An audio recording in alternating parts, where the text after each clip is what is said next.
Toute profession, tout métier nécessite une phase d'apprentissage afin de le maîtriser au mieux pour l'exercer comme il se doit. Un des métiers les plus importants de l'univers, celui de parent pourtant, est souvent laissé à l'appréciation des uns et des autres. Dès qu'ils ont la possibilité de se reproduire, ils deviennent parents, mais sont-ils à la hauteur de la tâche? On va donc aujourd'hui parler d'un sujet capital, celui de l'art d'éduquer. Préparez-vous, ce sera extrêmement enrichissant. Bienvenue dans l'émission Entre nous femmes. Installez-vous, la reine prend la parole et nous commençons. Bonjour à tous, shalom à tous nos fidèles spectateurs de téléspectateurs, c'est ça? De Ecclesia TV, bienvenue à votre émission Entre nous femmes. Nous sommes heureuses de vous retrouver et surtout très bonne année 2024. Nos vœux sont les meilleurs, certainement. Mais pour aller plus en profondeur, il est temps de pouvoir mettre en pratique certaines choses. C'est ça, ne pas exactement. seulement souhaiter d'être un bon parent, mais le devenir effectivement.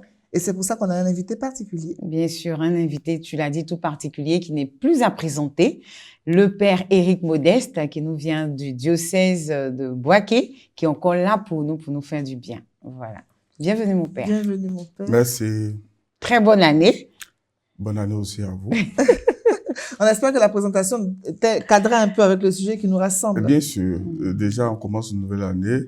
Il faut prendre des dispositions à tous les niveaux, pas seulement sur le plan financier, matériel, mais sur le plan de la profession réservée aux parents, qui est donc la profession d'éducateur. Donc, c'est bien une profession. Bien sûr. C'est un métier. Un métier. Pourtant, tout le monde devient parent. C'est quoi qu'on dise.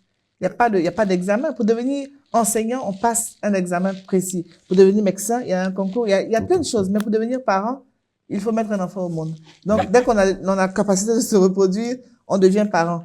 On pense que ça va de soi. Mais je pense que bien avant nos ancêtres, ils avaient des cadres pour nous préparer à devenir de grands-parents et de bons parents.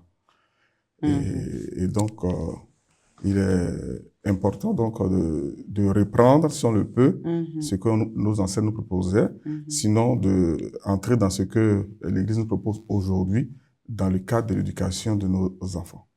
D'accord. J'allais dire, elle parlait de passer des examens et tout. J'allais dire, c'est le challenge quotidien, en fait, qui nous fait passer de grade dans ce métier par contre. Exactement. C'est dans la pratique qu'on apprend. Bien sûr. Contrairement aux autres professions, on est apprenti avant d'exercer. En tant que parent, c'est dans la pratique qu'on apprend à devenir un meilleur parent. Exactement. Donc, si un parent nous regarde et il se demande, mais est-ce que moi j'ai appris? Qu'est-ce qu'on lui dit? Ben, il nous regarde, il doit se poser des questions et ça va de soi. Et ces questions doivent l'emmener à d'abord à savoir s'il a les dispositions pour exercer ce métier. S'il n'a pas ces dispositions à ce moment-là, il doit chercher à les acquérir, les développer. Et c'est ça qui est important, les développer pour être un bon éducateur. La question suit forcément, hein, quelles sont les dispositions? Non, j'allais dire, il est là pour nous aider justement. L'art d'éduquer déjà, qu'est-ce que c'est? Et on laisse le père faire tout son développement et puis on attaque avec les questions évidemment. Ok, alors comme vous l'avez souhaité, Oui. ce thème lié à l'art d'éduquer sera en 2 émissions. Pour cette première émission, nous ferons une introduction à l'éducation. C'est ça. Chacun a sa manière de voir l'éducation. C'est pour ça que nous parlons de une introduction. C'est pas l'introduction à l'éducation, mais c'est selon ce que nous savons que nous allons donc partager avec les autres. Et puis dans la dernière émission, nous parlerons de la nouvelle éducation. C'est ça. Alors pour cette introduction, je voulais me référer surtout au pape François à l'occasion de la 59e journée mondiale des vocations. Et comme chaque année, il a sorti un texte. Et dans ce texte, il parle de l'art d'éduquer. Mais l'expression l'art ne vient pas proprement du pape, parce que déjà, il y a des livres qui parlent de l'art de la guerre. Donc le pape reprend peut-être à son compte cette expression, mais en mettant en rapport avec l'éducation. Donc l'art d'éduquer. L'art d'éduquer pour dire d'abord que l'éducation, c'est un métier. C'est un métier. Chaque président dans notre pays, dans notre beau pays, quand il vient, il fait une carte d'identité, une carte d'identité. Le président Houphouët-Boigny l'a fait, le président Bédier l'a fait, le président Gbagbo l'a fait, et le président Alassane Ouattara aussi l'a fait. Alors, si l'un de vous demain est le président de la République, un seul conseil, c'est dans la nouvelle carte d'identité que vous allez mettre en place, mettez 2 métiers. Premier métier et deuxième métier. D'accord. Premier métier, c'est le métier d'éducateur qui regarde tout le monde. Vous, en tant que parent, moi, en tant que prêtre, dans l'exercice de mon ministère sacerdotal, je suis aussi éducateur. Donc, notre premier métier à tous, c'est d'être éducateur. Et puis, deuxième métier, médecin, électricien, plombier, menuisier, maçon, professeur. D'accord. Tout ceci pour dire que c'est vraiment une profession, un métier que donc on doit apprendre. Mais ce n'est pas une profession comme ça. C'est pas un métier comme ça. C'est pas un métier surtout qui s'exerce de manière ordinaire, mais de manière spéciale. C'est pour ça qu'il faut mettre à côté l'artiste. L'éducateur est un artiste. Donc l'éducation est un art. Comme chanter, comme la sculpture, comme la potière. Il s'agit donc de récupérer quelque chose qui est un peu sauvage, donc un enfant un peu sauvage, et d'en faire de cet enfant un homme. Donc, de l'humaniser, de l'aider à devenir autonome, de l'aider à grandir en sagesse. Et ça, pour l'exercer convenablement, c'est pas un caractère de militaire, mais c'est surtout une inspiration d'artiste, un caractère d'artiste que nous devons donc avoir. Donc, des compétences à acquérir. Exactement. Et il y a une chose qu'on doit savoir, que le premier éducateur, c'est Dieu. Évidemment. Dieu est le premier éducateur. Que ce soit l'Ancien Testament, que ce soit le Nouveau Testament, constamment on nous dit que Dieu est éducateur. Il est l'authentique éducateur. Je peux citer pêle-mêle le livre de Néhémie, chapitre 9, verset 20, où Dieu nous dit clairement que Dieu va nous enseigner, l'auteur nous dit Dieu va nous enseigner à acquérir la sagesse avec son esprit. Dans les évangiles, Jean, Matthieu, Marc, nous parle, Luc, nous parle de l'Esprit Saint qui viendra nous enseigner. L'Esprit Saint qui viendra nous inspirer. Et au moment où nos accusateurs vont nous présenter devant les tribunaux, lui-même va nous inspirer. Donc, l'Esprit Saint est notre éducateur, que Dieu nous envoie pour nous éduquer. L'Esprit Saint est notre inspirateur, est notre formateur. Et donc, ça veut dire que si nous voulons être un bon éducateur, qui nous devons imiter, c'est bien Dieu. C'est Dieu, le vrai éducateur, l'éducateur par excellence, que nous sommes appelés à imiter. Et qu'est-ce qui se dégage de la pédagogie dans le domaine de l'éducation, dans l'attitude, en regardant Dieu agir avec nous? Ce qui se dégage, c'est d'abord, Dieu, il éduque par l'exemple. Pour nous éduquer, il est venu habiter parmi nous. Il s'est fait présent parmi nous. Il a appris notre chair. Il a épousé notre humanité. Et il s'est montré à nous. Dieu, il est invisible. Donc, à travers l'incarnation, il prend notre chair, il se rend visible. Et cela veut dire qu'un bon éducateur doit être présent dans la vie de ceux qui l'éduquent. Et donc, Jésus vient et il nous éduque à sa manière. Et nous sommes donc invités à entrer dans sa pédagogie. Si au ciel, Dieu est notre éducateur, mais à travers la Sainte Famille, Dieu nous a donné un éducateur qui est donc Saint Joseph, qui est donc le chef de cette Sainte Famille, la Sainte Famille de Nazareth. Et Joseph, il a été présent constamment dans la vie de Jésus, il a été appelé à éduquer. Donc, ça veut dire que à travers la Sainte Famille, qui est le modèle de toutes les familles, Joseph, Dieu nous offre Joseph comme le modèle du vrai éducateur. D'accord. Et cela se voit concrètement dans la parole de Dieu.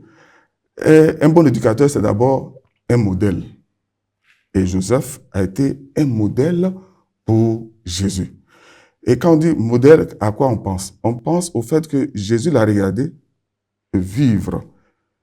Et il a essayé de modeler donc son comportement par rapport à ce que Joseph lui a présenté.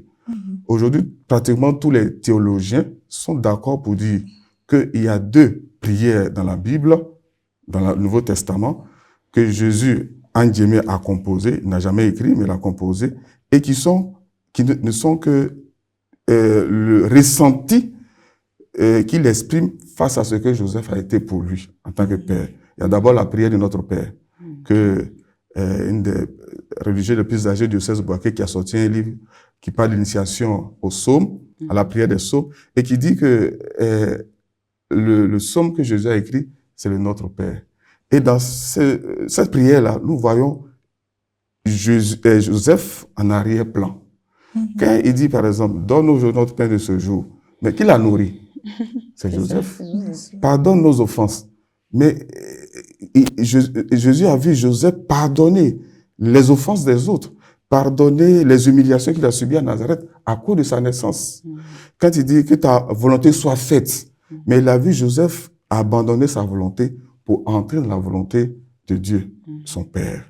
Donc, à travers la prière de notre Père, Jésus s'adresse à son Père céleste, mais il part du modèle terrestre que son Père lui a donné. Joseph a humanisé Jésus. Ce n'est pas qu'il était Dieu, donc il n'a pas besoin de d'apprendre notre humanité. Il a appris grâce à Joseph, donc grâce à la présence de Joseph et de Marie dans sa vie.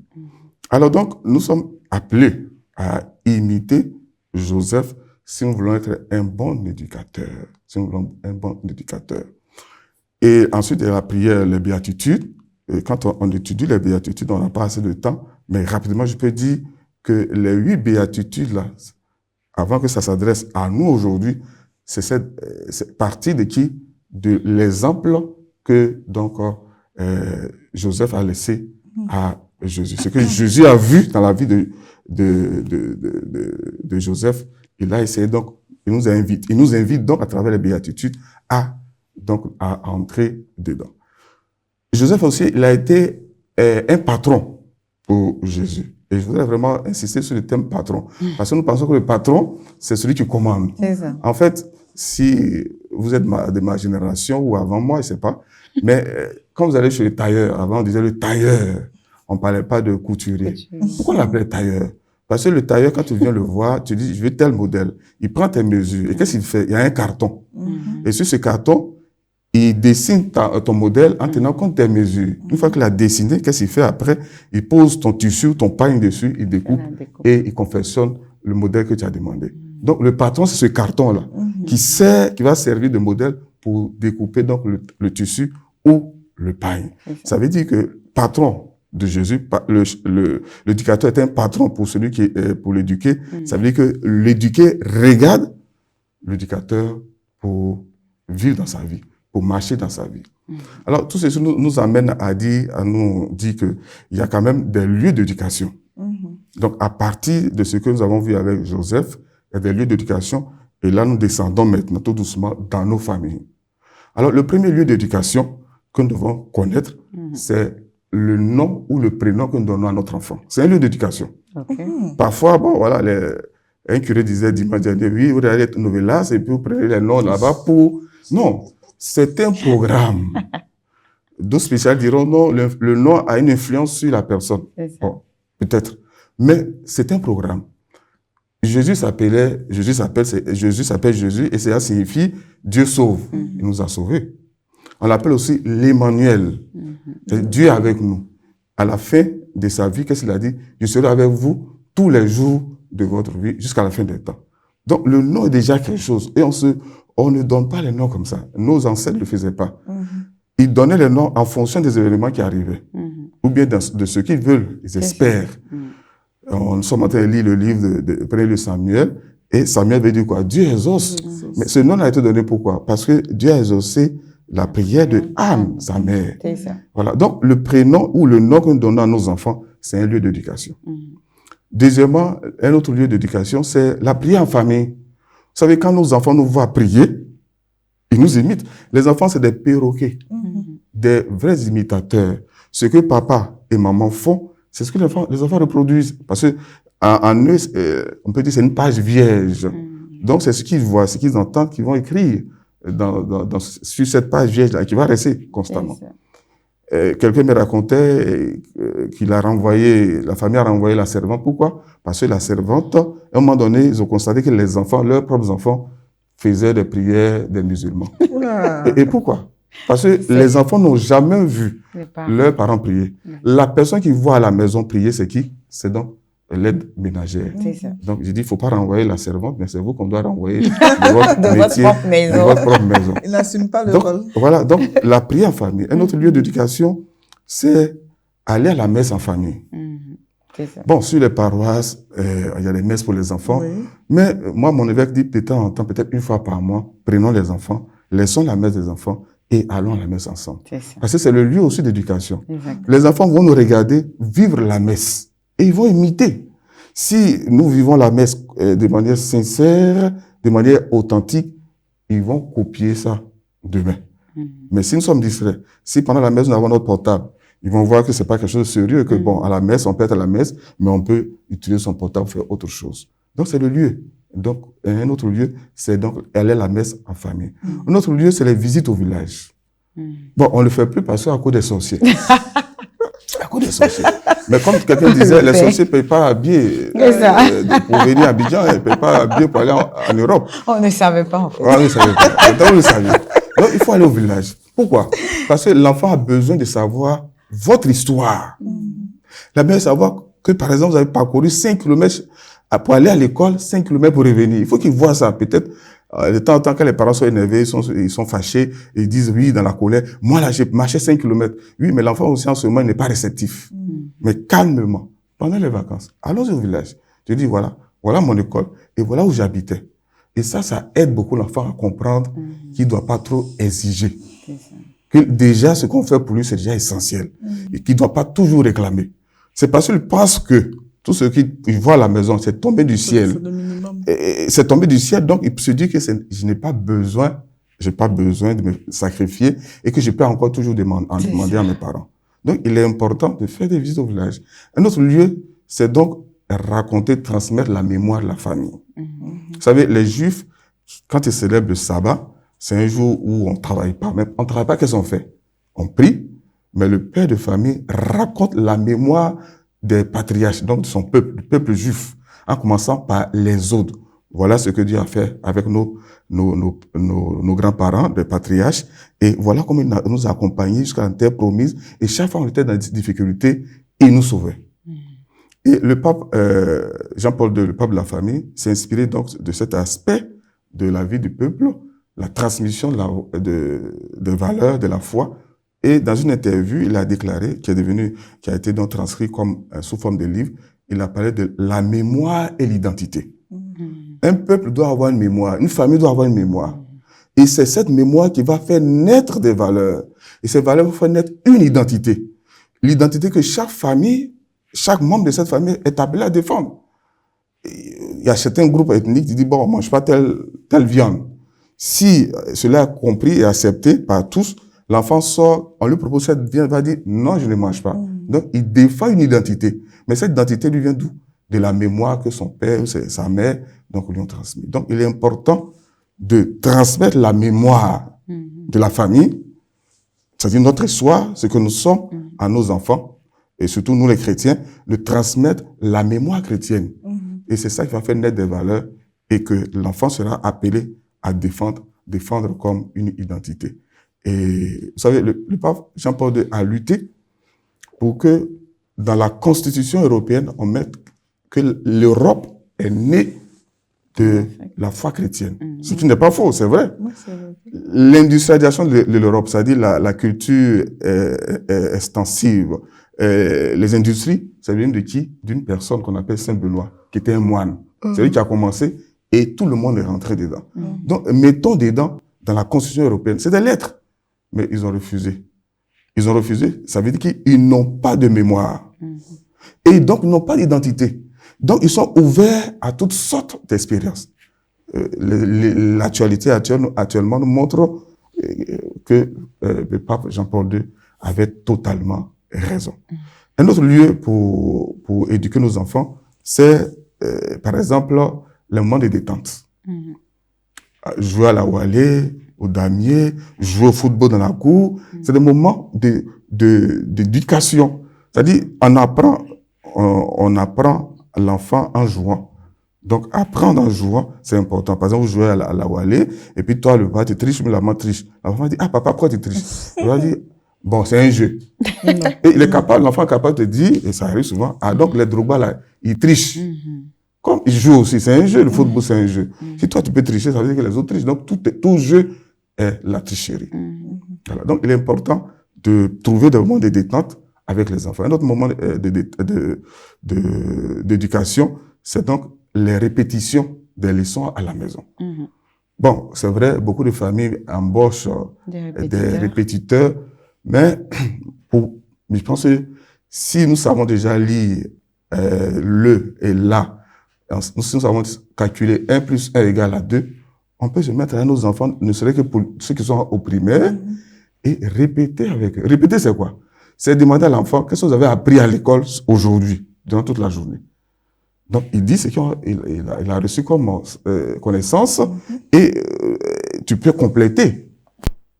Tu peux compléter. Donc, ça fait non seulement ça fait gagner de l'argent, économiser de l'argent, en faisant soi-même nous les parents, mais aussi ça permet de trouver un moment d'intimité avec les enfants. Un moment d'intimité et d'assurer une présence dans la vie de nos enfants. Aujourd'hui, quand cela est fait au niveau des familles, normalement, ça doit se faire aussi au niveau de l'Église, surtout à la catéchèse. C'est pour ça qu'on appelle les sacrements de l'initiation chrétienne, le baptême, la confirmation et l'Eucharistie. C'est les sacrements d'initiation chrétienne. Normalement, ça doit être le prolongement de ce qui a commencé à la maison. C'est-à-dire transmettre les valeurs à l'enfant. On va transmettre les valeurs chrétiennes à l'enfant, à la catéchèse, pour qu'il soit un homme demain. Mais la question est de savoir, est-ce que nos sacrements d'initiation chrétienne aujourd'hui, notre catéchèse aujourd'hui, a encore un lieu d'initiation? C'est à chacun de répondre à cette question. Waouh! Très, très enrichissant, comme tu le dis, Manuela. Mais moi, je voudrais qu'on revienne quand même sur 2 points. Le point de l'art d'éduquer par rapport au nom qu'on donne aux enfants. Tout à fait. Et ensuite, je voudrais parler des moments de qualité. Voilà, avec les enfants. Les noms qu'on donne aux enfants. Je sais que chez les Akans, par exemple, je parlais des Agnis que je maîtrise un peu et les Baoulés. Lorsqu'une famille perd très souvent des enfants, pour maintenir l'enfant en vie, on lui donne un nom banal. On lui donne vraiment un nom banal qui veut peut-être dire on tient à toi, ou, je sais pas, ils ont dit, j'ai entendu, en baoulé, c'est dit Bekanti, les trucs comme ça. Est-ce que ça va dans le cadre de l'éducation, de l'art d'éduquer? Oui, tout à fait. Ça va dans le cadre de ce que nous sommes en train de dire. Le nom, j'ai envie de dire, surgit dans un contexte précis. On ne donne pas le nom comme ça au hasard. Donc, comme tu disais, chez les Akans, surtout les Baoulés, que je connais mieux, et quand une famille n'arrive pas à avoir d'enfants, les enfants viennent et ils partent, bon, on va donner un nom, par exemple, Kanga. Kanga veut dire esclave. Donc, on se dit, bon, s'il reste, tant mieux. S'il reste pas, bon, on s'en fout. Ou bien Achegwa. Donc, on donne des noms juste pour exprimer ce que nous ressentons et ce que nous vivons. Et c'est ce qu'on demande. C'est important de savoir cela. Mais pas se fier au contexte un peu virtuel, ce qu'on a entendu à la télévision, on a vu sur les réseaux sociaux, qui parfois ne collent pas avec notre vie, qui ne collent pas avec notre histoire. Et donc, l'enfant, il est là et bon, c'est un Akwani. Ben justement, moi, bon, je voulais dire, est-ce qu'il n'y a pas de danger? Appeler son enfant esclave. Je veux dire, est-ce qu'il n'aura pas d'impact demain, par exemple, sur cet enfant? Oui, c'est un exemple que j'ai donné pour dire que le nom mais est il existe, donné. mon père. Oui, le nom est donné en fonction du contexte. Mais aujourd'hui, justement, il y a ce qu'on appelle l'inculturation. Si nous pensons que esclave est trop fort et que ça peut jouer négativement sur l'enfant, peut-être il faut revoir la chose, quoi. C'est ce qu'on appelle l'inculturation. Mais ce qu'on veut dire, que les noms que nous donnons, que ce soit les noms bibliques, que ce soit les noms, voilà, liés à notre culture, ça doit refléter ce que nous ressentons en nous-mêmes et ce que nous voulons pour notre enfant. D'accord. Donc, en donnant ce nom, on l'éduque à réaliser ce qu'on veut. D'accord. Ça, c'est la vision déjà des deux parents.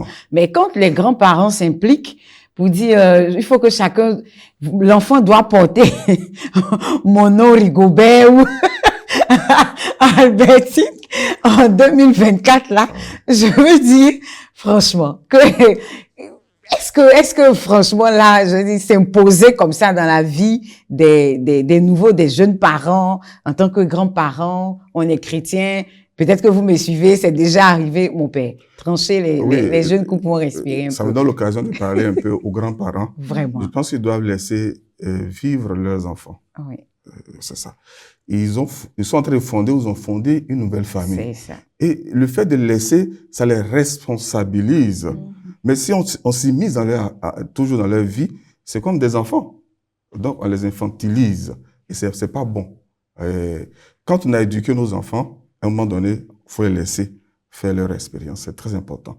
Ça vient consolider, on le dira peut-être la prochaine fois, l'éducation est donnée, mais la consolidation de cette éducation, la solidité de cette éducation qui est donnée, elle vient donc des épreuves que les enfants vont rencontrer, vont vivre à partir de ce qu'on leur a dit. Donc, laissez les enfants faire leur expérience. C'est ça qui va consolider les valeurs qu'on leur a transmises.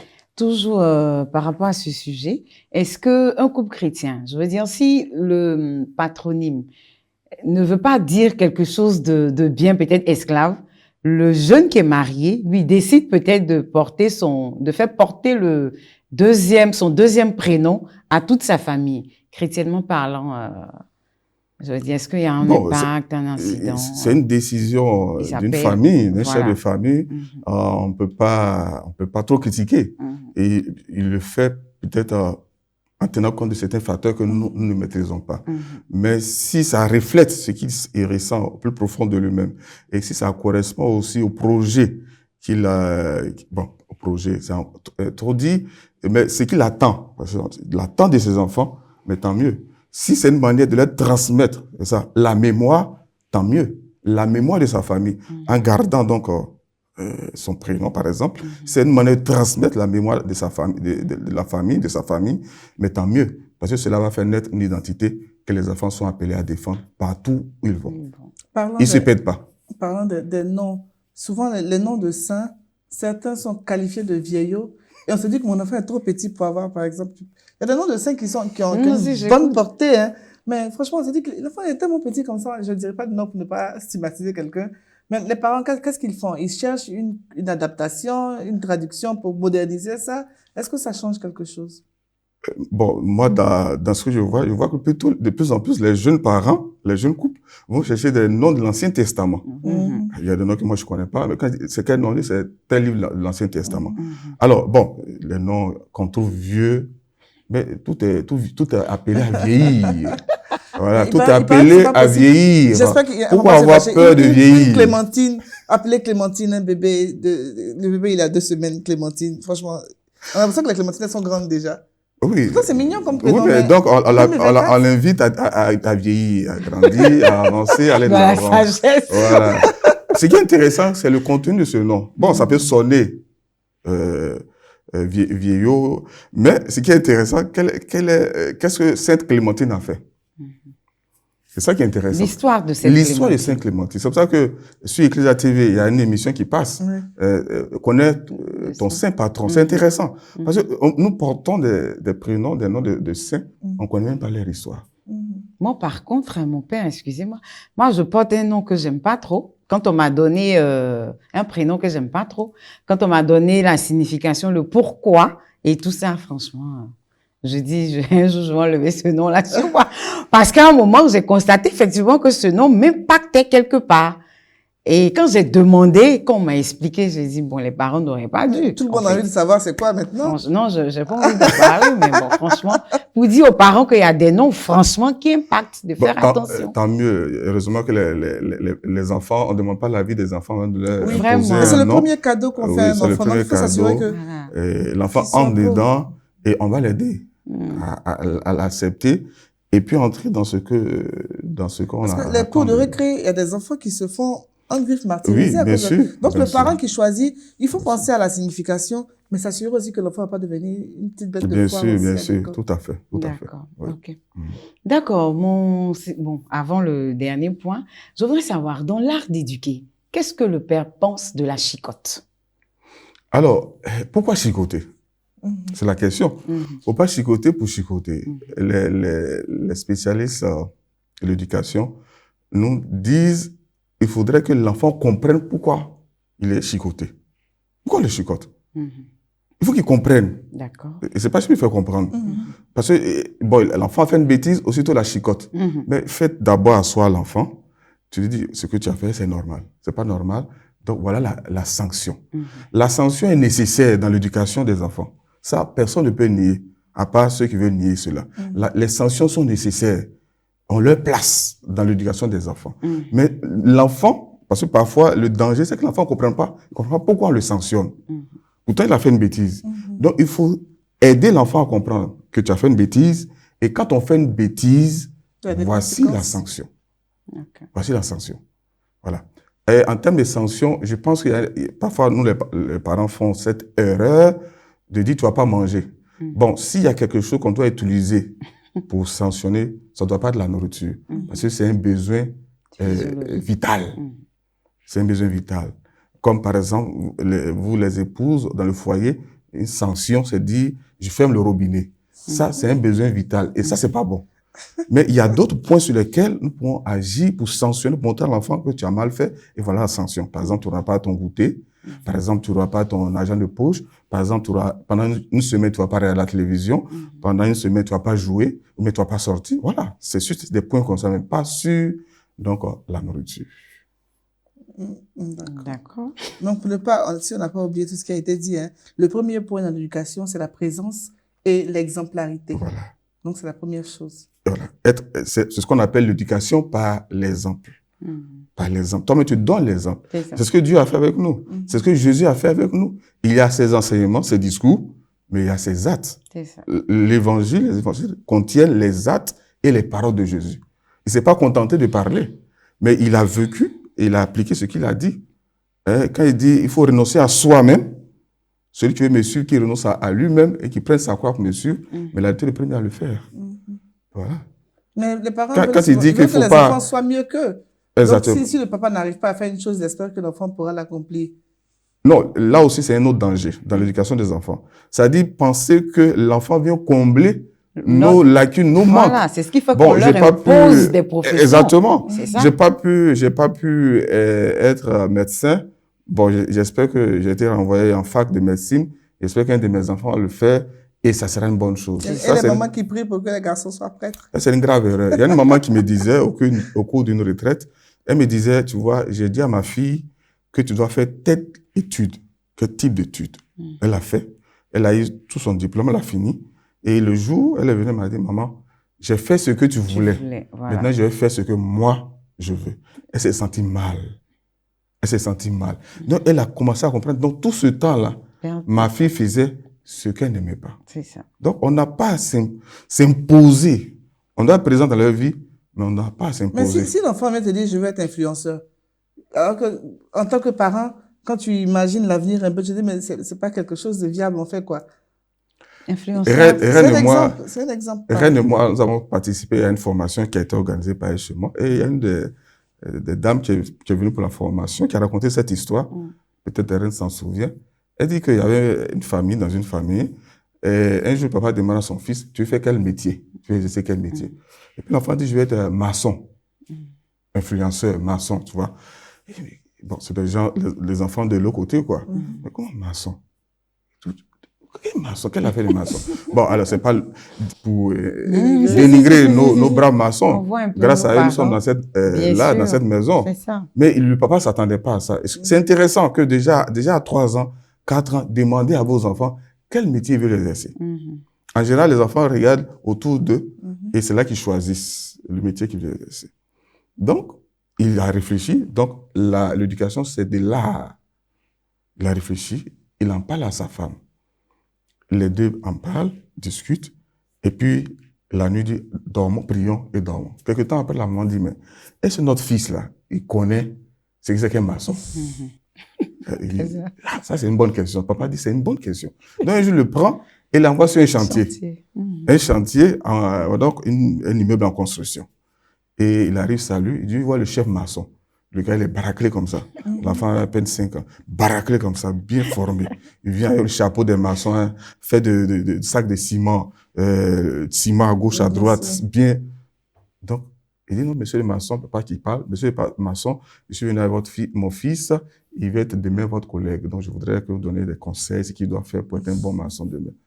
Il dit, ah bon, petit, C'est toi qui es de maçon, là. Faut manger, regarde comment tu fais. Tu vois, souvent, tu es en haut là-bas, brique tombe sur toi, boum. Toi, tu es en haut là-bas, tu tombes. Tu vois, ici, là, ça, c'est les blessures, les briques. Ils ont fini, le petit, il est rentré à son père. Il parlait pas. Pendant 3 jours. Traumatisé. Donc, d'habitude, il parle. Donc, ils sont pas dit, attends, ton affaire de maçon, c'est quoi? Il dit, non, papa, je vais plus de maçon. Mais pourquoi? Peut-être. Parce que, pourquoi il veut être maçon? Il voulait être maçon. Parce qu'il regardait une chaîne française. Oui. Et il y a une émission qu'on appelle Le maçon du cœur. Donc, ce qu'il a aimé, c'est cet élan de générosité. Les gens du quartier qui font partie d'une famille dont la maison tombe en ruine, ils construisent, ils rétapent la maison, et quand ils reviennent, tu vois la joie. Les parents ont détecté ce qu'ils voulaient. Nous, ils leur dit, écoute, en Côte d'Ivoire, ici, le seul métier où on a beaucoup d'argent pour faire un peu de générosité, c'est la politique. Donc, va à Sciences Po. Tu fais la politique, après, tu as l'argent, tu crées ton ONG, et tu pourras donc aider ces familles-là. Donc, voilà un peu. On n'a pas à s'immiscer, mais on a à purifier leurs désirs. Voilà.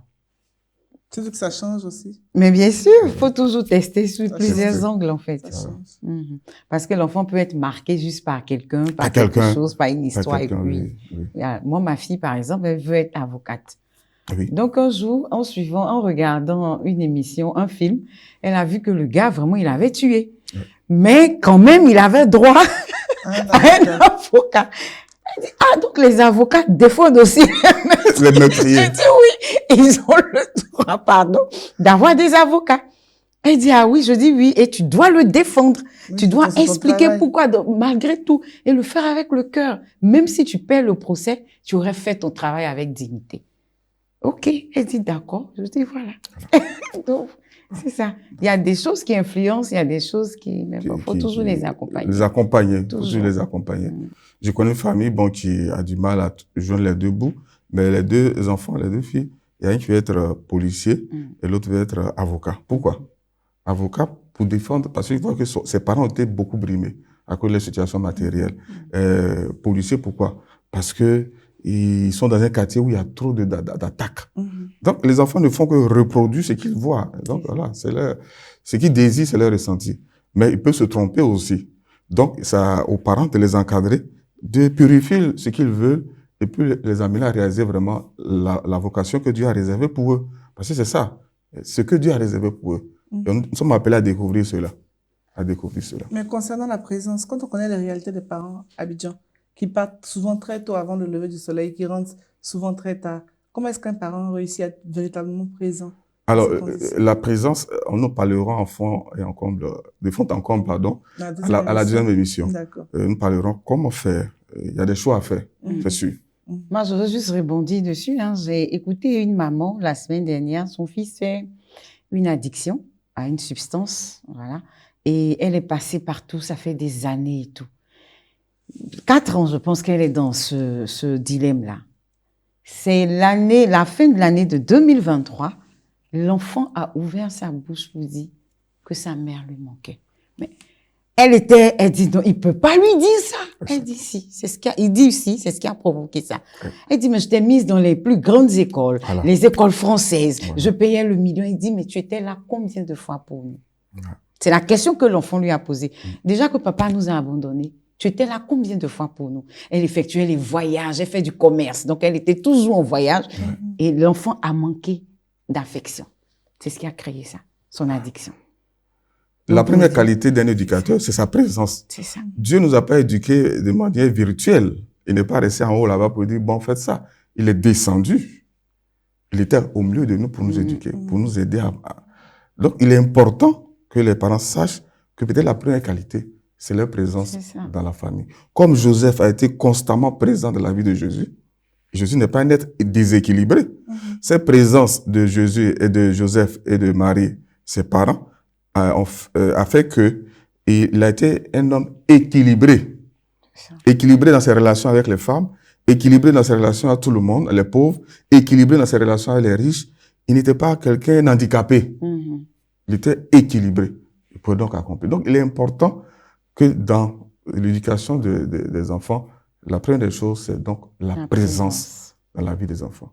Écoutez, on peut pas construire l'avenir d'un enfant en étant absent dans son présent. C'est ça. C'est pas possible. Tellement bien. Là, nous sommes ici à la télévision. Je n'ai pas dit à mon coiffeur qui se trouve à Boaké, fais-moi un rap Congo en 3 tons. On peut pas le faire de manière virtuelle. C'est ça. Voilà. Donc, les parents ne peuvent pas construire l'avenir de leurs enfants en étant absents dans leur Donc, présent. les sociétés occidentales ont ce problème-là. Beaucoup de parents sont amenés dans les maisons de retraite parce que durant l'enfance, justement, à cause de la vie active, beaucoup n'étaient pas forcément présents. Donc, les enfants ont grandi sans eux et ils vieilliront sans leurs enfants. Il y a une solution et ça s'est passé avec les équipes de Notre-Dame en France, qui est un peu l'ancêtre de l'AFC, Association Famille Chrétienne. En fait, quand en Europe, surtout en France précisément, quand les parents commençaient à travailler, les deux, papa, maman, donc les familles chrétiennes ont dit quoi? Il faut qu'on s'arrange pour assurer une présence. Donc, ils s'organisaient par quartier en disant, bon, puisqu'ils travaillaient tous à l'usine, ils n'avaient pas les mêmes horaires. Donc, ils s'entendaient, ils faisaient des réunions pour dire, bon, aujourd'hui, telle famille, tu te charges d'accompagner les enfants, tu te charges de les ramener, de les nourrir, donc d'assurer une présence parentale au sein des enfants. Demain, ce sera une autre famille. Donc, aujourd'hui, pour répondre déjà un peu à tu insistes, pour répondre déjà à ta question, c'est qu'on peut se mettre en réseau. On peut se mettre ensemble.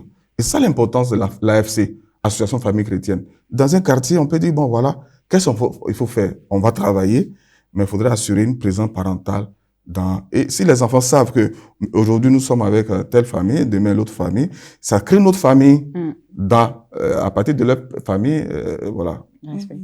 C'est ça. Ça nous fait tomber de plein pied dans les moments de qualité avec les enfants. Voilà, sortir, organiser des moments de détente, comme le père le disait avec les enfants.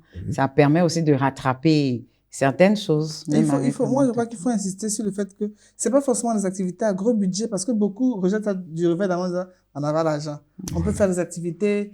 Les enfants sont tellement simples à contenter. Je crois que c'est les parents même qui sont difficiles. Parfois, voilà, ils veulent le meilleur pour leurs enfants. Et quand ils disent le meilleur, c'est le meilleur au niveau matériel, au niveau non financier. Mais le meilleur peut venir des choses simples et très simples et coûtent moins cher. C'est ça. Déjà, la présence, elle est de qualité pour un enfant. Voilà, c'est clair. On subit les contre-coups souvent, mais la présence, elle est très importante des parents. Vous voyez, parfois on prend comme modèle. Dans certains domaines, on peut prendre comme modèle. Vous voyez, dans les matchs en Europe, les parents vont avec leurs enfants. C'est au stade. Ils sont en train de leur transmettre l'amour du football. C'est ça. Ils sont en train de leur transmettre donc, la mémoire footballistique de la famille. Ça sera une identité demain. Et ils vont défendre, l'enfant demain il va défendre dans son équipe. Et il va pas sentir que c'est une dépense exagérée, le fait de payer son abonnement annuel pour aller regarder les matchs au stade. Parce que ça a été construit depuis qu'il était enfant. Il a vu que c'était une dépense naturelle, comme payer la facture d'eau, payer la facture d'électricité. Ouais. Donc, il est important que les parents trouvent des moments de détente simples avec les enfants. Et ce sont des moments d'intimité, surtout dans le cas de nos parents aujourd'hui qui sont tout le temps partis. Prenons l'exemple d'Abidjan, vous allez le matin, vous revenez la nuit. Mais pendant le week-end, il faut trouver du temps pour passer avec les enfants. Malheureusement, c'est là que nous allons pour les funérailles. Malheureusement, c'est là que nous allons pour les dots, les gombos. Malheureusement, c'est là que nous réservé pour after work, et pour les mariages, et puis pour aller dans le coin d'Autré et qu'on sort. C'est ça, entre amis. On m'a parlé de cette famille-là, c'est une paroisse d'Abidjan. On a réservé un banc pour cette famille-là. Parce que c'est sur ce banc-là, pendant la messe du dimanche à 9h, que les enfants et les parents tiennent leur réunion de famille. C'est là que les enfants ont dit à papa, mon bic est fini. Papa, la maîtresse veut te voir. Papa, il y a réunion des parents d'élèves. Puisque du lundi au samedi, ils ne voient pas leur père. Wow.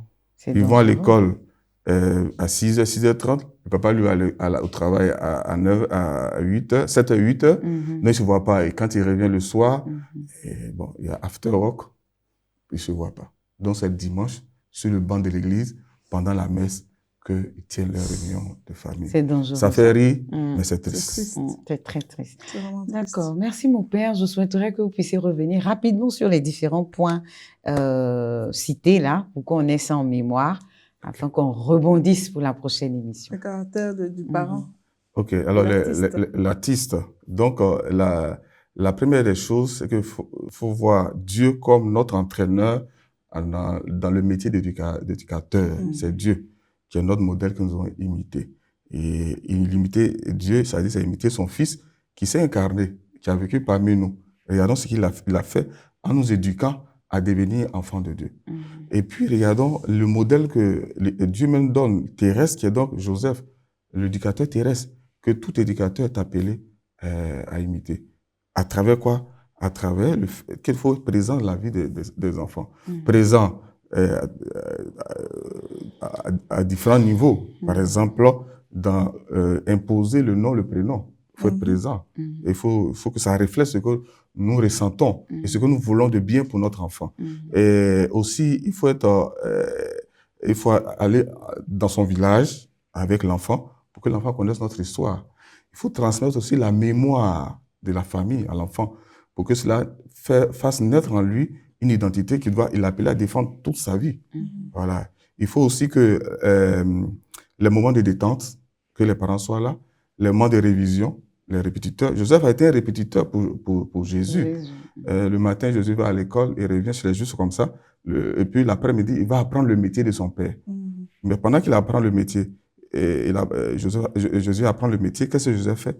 Qu'est-ce que vous avez appris aujourd'hui à l'école? On a fait les 3 lettres de l'alphabet. Récite-moi ça. C'est ça la répétition.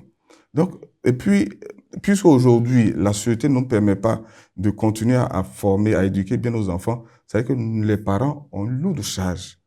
Parce qu'en termes d'éducation, il y a 3 lieux essentiellement. Il y a l'éducation familiale, il y a l'éducation scolaire, et l'éducation civile ou sociale. Mais si l'éducation familiale est défaillante, au niveau de l'éducation scolaire, on n'en parle pas, les enfants sont donc déséquilibrés. Donc, il est important d'être présent dans leur vie et de les aider donc à grandir, à s'humaniser, à devenir demain des hommes à la stature que Dieu a prévue pour eux. Alors, prise de conscience que c'est un art ça s'apprend, un art ça se perfectionne. On ne dit pas ils sont nés, c'est fini, on fera comme nos parents ont fait, parce que on éduque toujours les enfants pour une existence qui n'est pas encore, l'avenir n'est pas encore formé, et ils doivent être adaptés à cette réalité-là. Donc, les parents ont une autre responsabilité, et je suis très impatiente de la deuxième émission parce que je sais que des tips vont sortir pour que chaque parent puisse réaliser son action avec énormément d'efficacité. Mon père, merci d'être venu encore nous aider, nous éclairer, nous sensibiliser en tant que parents. Et votre dernier mot? Alors, mon dernier mot, c'est juste pour rappeler donc que l'éducation est un métier. Un métier qu'on doit apprendre. Pour être un médecin, pour être architecte, on a besoin d'apprendre. On va à l'école. Et dans nos sociétés traditionnelles, il y avait des lieux d'apprentissage du métier d'éducateur à travers nos sociétés d'initiation secrètes. Par exemple, chez nos frères Sénoufo, le Poro, nos frères Briaël, les frères de génération. Malheureusement, ça devient trop culturel. Et l'aspect initiation est en train de disparaître. Pareil pour la catéchèse, qui est aussi un lieu d'initiation. On parle des sacrements, les 3 sacrements de l'initiation chrétienne, qui sont le baptême, la confirmation, l'Eucharistie. C'est vraiment des lieux d'initiation à la vie chrétienne. C'est ce que dit le catéchisme de l'Église catholique. Des lieux d'initiation à la vie chrétienne. C'est les lieux où on construit l'enfant à devenir un bon chrétien.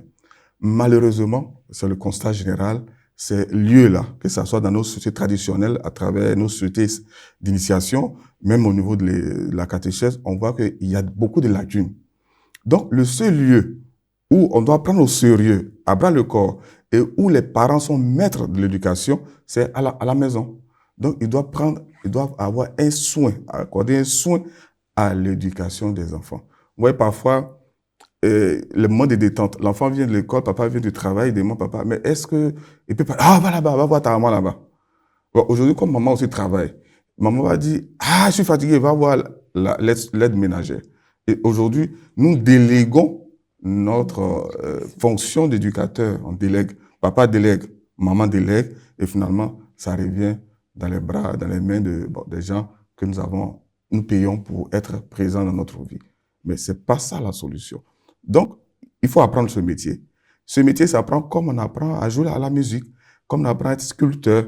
C'est-à-dire qu'il faut avoir beaucoup d'imagination. Devant les difficultés, il faut avoir l'esprit créatif et trouver les solutions aux problèmes que pose l'éducation de nos enfants. Et ne jamais abandonner. Il faut aller toujours de l'avant. Comme Joseph n'a jamais abandonné. Joseph n'a jamais abandonné. Devant les différentes difficultés de la vie liées à la naissance de Jésus, d'abord contradiction liée à sa naissance, la fuite en Égypte, la vie d'exilé en Égypte, le retour à Nazareth, tout ce qui entourait la vie de Jésus, Joseph n'a jamais abandonné. Donc, il n'est pas question pour les parents de dire « Sors de ma maison, quitte ma maison, ou bien tu n'es plus mon enfant ».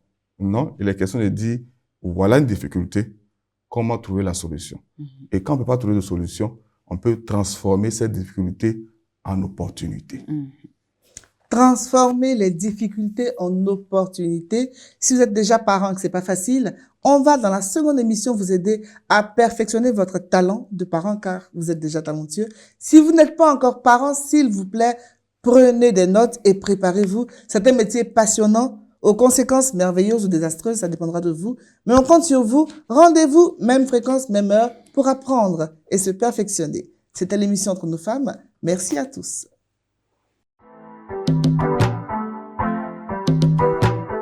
We are Dharma.